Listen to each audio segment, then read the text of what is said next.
I'm Bob Schlick, and I'm the coordinator of theater here at Jamestown Community College. And I'm directing the spring show called The Glass Menagerie, which is one of the greatest plays of the 20th century, written by one of the America's greatest playwrights, Tennessee Williams. This show is a classic. You know, it's a classic and everyone should see it. And, it is tragic in its way.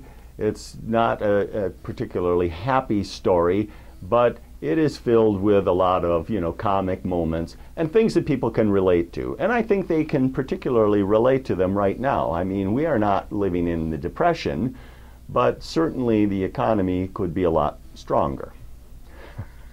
So, and as far as the Wingfield family goes, there is much there that the audience will feel akin to. The struggle between a young, probably teenage, 20-year-old son and his mother, and they're butting heads, and the love that Laura and Tom share as siblings, and basically the feeling that Tom has about working in the shoe factory.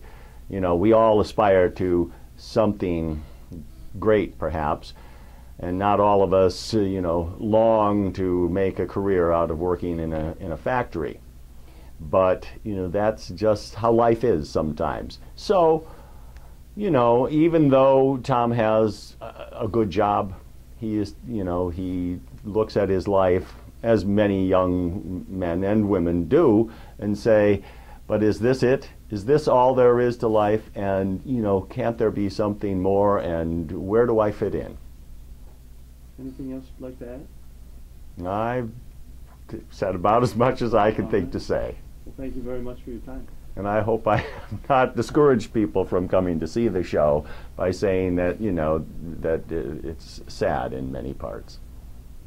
Well, the classics like this show, it often teach us much about ourselves. And well, life doesn't always have a happy ending. Often it does, but life is not just filled with happy moments, and comedies are often that way, and dramas often aren't. Thank you. Very good. Musical. Typically we don't do a musical in the spring. We do the musical in the fall, and in the spring we do either a comedy or a drama. Lately we've been doing a lot of dramas, and I like doing dramas because it hopefully is more meaningful somehow, and we often invite the area high schools in to see the show, which in fact is what we're doing with the Glass Menagerie.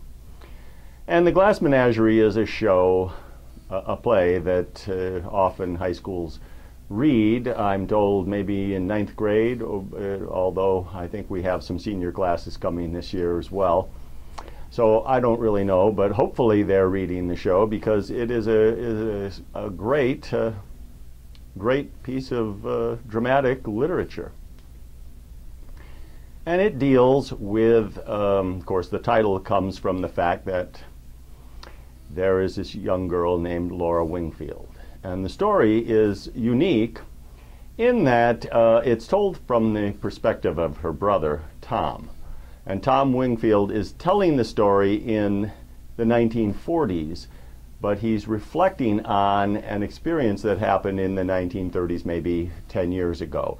And therefore, it's considered a memory play because it's Tom's memory of what happened in his family during that time, which was, of course, the middle of the Depression. And so, like many families, he, his sister, and his mother, Amanda Wingfield, are all struggling to make ends meet. And he is the breadwinner of the family. He works in a shoe factory. He is very dissatisfied working there, but, that's life. But, he likes writing poetry, and he aspires to greater things. His sister Laura is crippled and is severely, what do I want to say? She's just incredibly shy, an introvert. And so she spends most of her time in the apartment in St. Louis, Missouri, listening to music on the old phonograph and attending to her glass menagerie, which are a bunch of little glass figurines, prominently featured a unicorn. And that says a lot about her and her life. Her mother, Amanda, is so obsessed with trying to find Laura a suitor. And, you know, throughout the play, she says, "Do you have any gentlemen callers coming today?" "No, Mom, I don't have any gentlemen callers." Her mother, you know, Amanda considers herself to have been quite a catch in her day and likes to talk about all the boyfriends that she had way back when. So she badgers Tom to please find someone down there at the shoe warehouse to bring home to meet Laura, and hopefully they will, you know, hit it off, fall madly in love, and live happily ever after. So in the second half of the play, in fact, Tom brings home a gentleman caller, and he and Laura have a long discussion together, and, you know, we are filled with hope that maybe things are going to turn out all right. And when is this going to be put on at the college? The play opens, you had to ask. The play opens March 16th and runs through the 24th. And we're going to do 6 performances of it, and hopefully 2 high school matinees. I understand you just had auditions. Yes, at this particular moment in time, we are finishing up the auditions for the show, and we had a lot of interesting prospects, and I hope, in fact, later today to finish casting the show, and then we'll be on our way, and next week start rehearsing for the show. Well, the show only has 4 people in it. 4 people carry the entire show, and as I mentioned, the gentleman caller doesn't even show up till the second act. So they need to be dynamic on stage. They need to show, you know, their various personalities. Amanda, the mother, you know, has to be very effervescent and, kind of, well, you know, she's a great Southern lady and has that sort of way that Southern women have of being very hospitable and a little bit on the gabby side. The daughter, Laura, you know, needs to convey the fact that she's extremely introverted. And it's a trick for that actress to pull that off, because you want to be quiet, but you can't be so quiet that the audience can't hear you. And Tom needs to be a young, angst-filled kid who doesn't get along with his mother, who greatly adores his sister. And the gentleman caller, of course, has to be sort of like the all-American guy, you know, who just, you know, has a very positive attitude about life and wants everybody to, you know, succeed as he plans to succeed. So these are the qualities I'll be looking for in the actors. Tell us a little bit. The set is actually has 3 areas. It has this very cramped St. Louis apartment where the majority of the play takes place.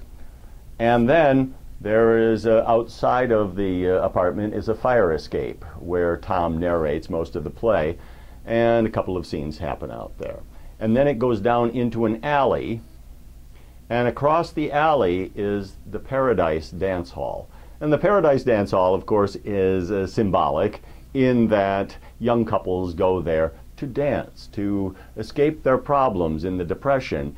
And Tom has a little monologue that he talks about how they're having such a great time. Well, meanwhile, in the rest of the world, World War II is starting to break out, and these Americans have no idea what, you know, they're about to be in for. And of course, narrator Tom, speaking in the 1940s, can reflect on that.